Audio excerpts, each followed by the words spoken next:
बोलिए वृंदावन बिहारी लाल की जय।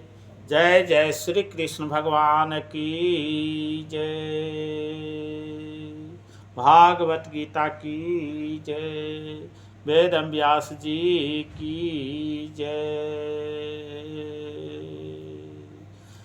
जय श्री कृष्ण जय श्री कृष्ण। नाहि पश्यामि ममाम मुनुदात यच्छ कामेषु यच्छो कामेक्षु सनिमिद्राणाम अव्यापे भूमा बसपत्नम वृद्धम राज्यम सुरानम आपि चाधिपत्यम। मुझे ऐसा कोई साधन नहीं दिखता जो मेरी इंद्रियों को सुखाने वाले इस शोक को दूर कर सके। स्वर्ग पर देवताओं को अधिपत्य की तरह इस धनाधान संपन्न सारी पृथ्वी पर निष्कंटक राज प्राप्त करके भी मैं इस शोक को दूर नहीं कर सकूंगा। अर्जुन बोल रहे हैं भगवान श्री कृष्ण से। यद्यपि अर्जुन धर्म और सदाचार के नियमों पर आधारित अनेक तर्क प्रस्तुत करता, किंतु ऐसा प्रतीत होता है कि वो अपने गुरु भगवान श्री कृष्ण के सहायता के बिना अपनी असली समस्या का हल नहीं कर पा रहा।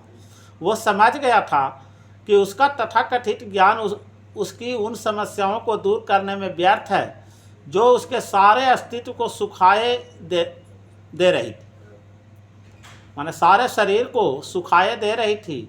उससे उन उलझनों को भगवान कृष्ण जैसे आध्यात्मिक गुरु के सहायता के बिना हल कर पाना असंभव लग रहा था। तो शैक्षिक ज्ञान, विद्वता, उच्च पद, ये सब जीवन की समस्याओं को हल करने में व्यर्थ है। यदि कोई इसमें सहायता कर सकता है तो वो है एकमात्र गुरु।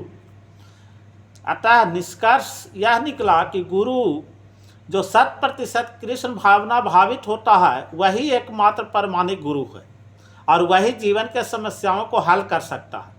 और भगवान चैतन्य ने कहा है कि जो कृष्ण भावनामृत का विज्ञान में दक्ष हो, कृष्ण तत्वेता हो, चाहे वो जिस किसी जाति का हो, वो वास्तविक गुरु।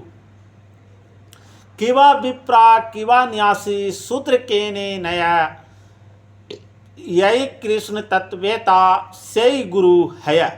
माने कोई व्यक्ति चाहे वो विप्र माने वैदिक ज्ञान में दक्ष हो, निम्न जाति में जन्मा शूद्र हो या कि सन्यासी, यदि वो कृष्ण के विज्ञान में दक्ष कृष्ण तत्वेता है तो वो अर्थात परमाणिक गुरु है।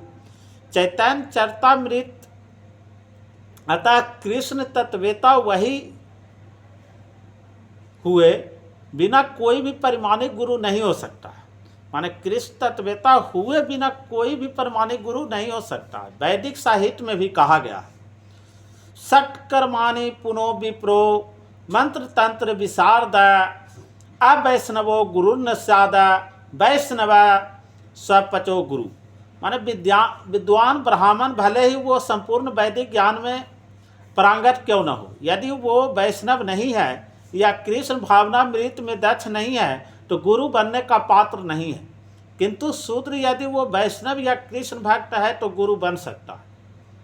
तो संसार की समस्याओं, जन्म, जरा, व्याधि तथा मृत्यु की निवृत्ति धन संचय तथा आर्थिक विकास से संभव नहीं है।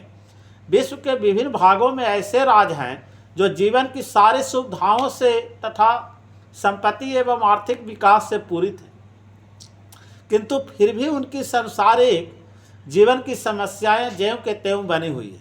वे विभिन्न साधनों से शांति खोजते हैं, किंतु वास्तविक सुख उन्हें तभी मिल पाता है जब वो कृष्ण भावनामृत से युक्त कृष्ण के परमाणिक प्रतिनिधि के माध्यम से कृष्ण अथवा कृष्ण तत्व पूरक भागवत गीता और श्रीमद् भागवत का परामर्श का ग्रहण करते हैं।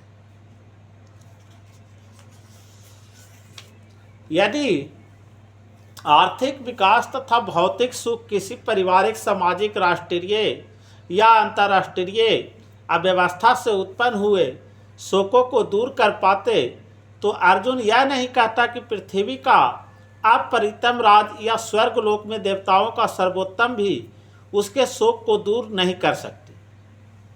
इसलिए उसने कृष्ण भावनामृत का ही आश्रय ग्रहण किया और यह शांति तथा समरसता का उचित मार्ग है। आर्थिक विकास या विश्व आधिपत्य प्राकृतिक प्रलय द्वारा किसी भी क्षण समाप्त हो सकता है।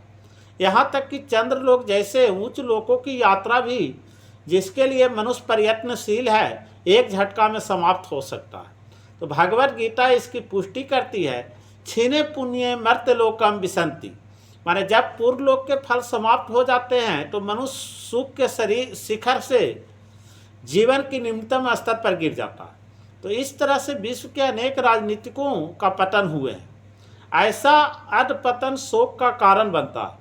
अतः यदि हम सदा के लिए शोक का निवारण चाहते हैं तो हमें कृष्ण के शरण ग्रहण करनी चाहिए, जिस तरह अर्जुन ने की है।